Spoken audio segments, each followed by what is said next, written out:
Now we're picking up with Act 3, Scene 1. Um, we are at Macbeth's castle, and Banquo and Macbeth are going to be in conversation. And Macbeth at this point has been crowned king, and he's growing suspicious of all the people close to him. So we're going to see his loss of sanity, another major topic in the board. We had loss of God earlier, now we have loss of sanity, and he's going to be very suspicious of everybody around him, and he wants to be not just king, but king securely. So he's going to try to wipe out any opposition, even if it means planning the death of his close friend. Let's go with Banquo. Thou hast it now, and he's speaking to himself. Thou hast it now, King Cawdor Glamis all, as the weird women promised, and I fear thou playest most foully for it. Yet it was said it should not stand in thy posterity, but that myself should be the root and father of many kings. If there come truth from them, as upon thee, Macbeth, their speeches shine. Why, by the verities of thee made good, may they not be my oracles as well, and set me up in hope? But hush, no more. So he confesses right here. He admits, as he's talking to himself, that he thinks Macbeth had a role in the death of Duncan, and he says this. He says, "I fear thou playest most foully for it." So you did something bad to make this happen. And then he's thinking a lot about the witch's predictions, and he's thinking that maybe his sons will become kings, as the weird women promised. All right. By the way, bonus points. Weird women, or the weird sisters. That is referenced in somewhat contemporary literature. If anybody knows the answer to that, go ahead and email me on that. The weird sisters. Where is that referenced in somewhat contemporary literature? Weird sisters. Okay, no cheating. You got to know it. Don't just Google it. Okay, anyway, here comes Macbeth. Here's our chief guest, Lady Macbeth. If he had been forgotten, it had been as a gap in our great feast, and all thing unbecoming. Tonight we hold a solemn supper, sir, and I'll request your presence. Let your highness command upon me, to the which my duties are with a most indissoluble tie forever knit. Macbeth says, Ride you this afternoon? Ay, my good lord. We should have else desired your good advice, which still hath been both grave and prosperous in this day's council, but we'll take tomorrow. Is it far you ride? As far, my lord, as will fill up the time twixt this and supper. Go not my horse the better, I must become a borrower of the night for a dark hour to twain.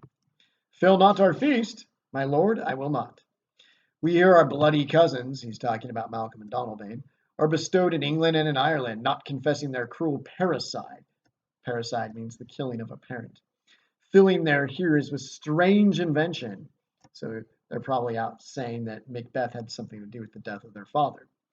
But of that tomorrow, when therewithal we shall have cause of state craving us jointly. Hie you horse, adieu, till you return at night. Goes Fleance with you? Fleance is Banquo's son, remember that? Ay, my good lord, our time does call upon's.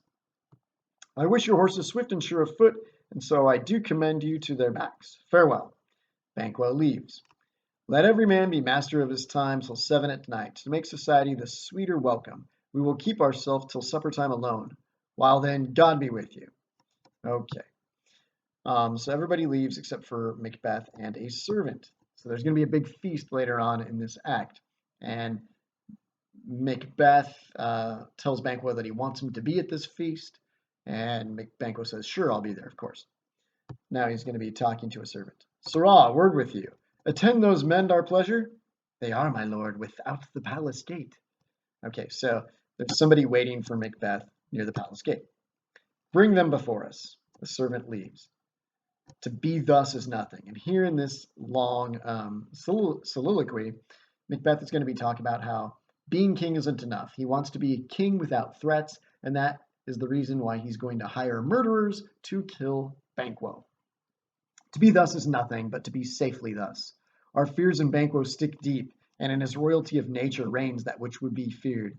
'Tis much he dares, and to that dauntless temper of his mind he hath a wisdom that doth guide his valour to act in safety.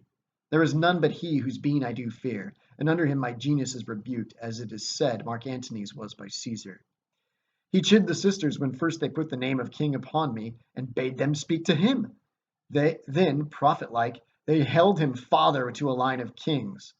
Upon my head they placed a fruitless crown, and put a barren sceptre in my grip, thence to be wrenched with an unlineal hand, no son of mine succeeding. If it be so, for Banquo's issue have I filed my mind.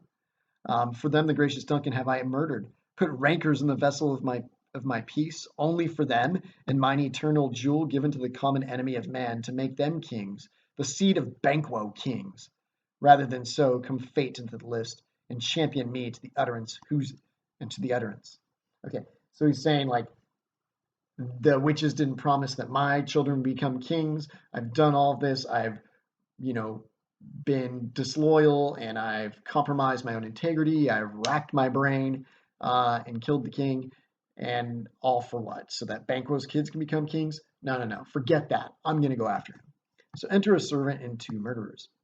And Macbeth says, now go to the door and stay there till we call. The servant leaves. Was it not yesterday we spoke together? The first murderer says. It was, so please your highness. Well then now, have you considered of my speeches? Know that it was he, meaning Banquo, in the times past, which held you so under fortune, which you thought had been our innocent self. This I made good to you in our last conference, passed in probation with you. How you were borne in hand, how crossed the instruments, who wrought with them, and all things else that might, to half a soul and to a notion crazed, say, thus did Banquo.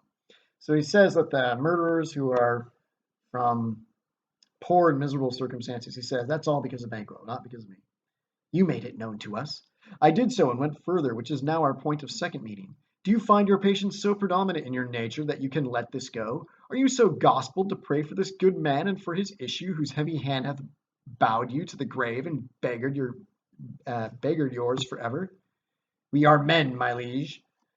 So now we're going to be talking about masculinity and what it means to be a man. And Macbeth, like his wife, is going to accuse these murderers of not being men, of being very weak, unless they kill Banquo. In the catalog ye go for men, and he's going to compare them to dogs. They're no better than dogs. As hounds and greyhounds, mongrels, spaniels, curs, shals, water rugs, and demi-wolves are clept all by the name of dogs, the valued file distinguishes the swift, the slow, the subtle, the housekeeper, the hunter, every one according to the gift which bounteous nature hath in him closed, whereby he doth receive particular addition from the bill that writes them all alike. And so of men. Now, if you have a station in the file not in the worst rank of manhood, say it, and I will put that business in your bosoms, whose execution takes your enemy off, grapples you to the heart and love of us, who wear our health but sickly in his life, which in his death were perfect. Now the second murderer says, I am one, my liege, whom the vile blows and buffets of the world have so incensed that I am reckless what I do to spite the world. And I another, so weary with disasters, tugged with fortune, that I would set my life on any chance to mend it or be rid on it. Both of you know Banquo was your enemy. True, my lord. So is he mine, and in such bloody distance that every minute of his being thrust against my nearest of life, and though I could with barefaced power sweep him from my sight and bid my will avouch it, yet I must not, for certain friends that are both his and mine, whose loves I may not drop, but wail his fall, who I myself struck down. And thence it is that I do to your assistance do make love, masking the business from the common eye for sundry weighty reasons. So it's like, for political reasons, I'm not going to kill him myself. That's why I need you to come in and murder him. We shall, my lord, perform what you command us. Though our lives, your spirits shine through you. Within this hour at most, I will advise you where to plant yourselves, acquaint you with the perfect spy of the time, the moment on it, for it must be done tonight, and something from the palace, always thought that I require clearness.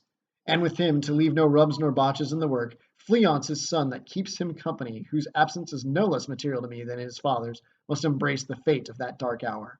Resolve yourselves apart. I'll come to you anon. We are resolved, my lord. I call upon you straight. Abide within. That murderers leave. It is concluded. Banquo, thy soul's flight is, if it find heaven, must find it out tonight.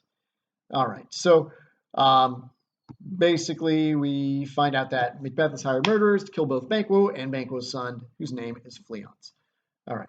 We are going to go ahead and stop right there, and then we'll pick up with Act 3, Scene 2 in the next video.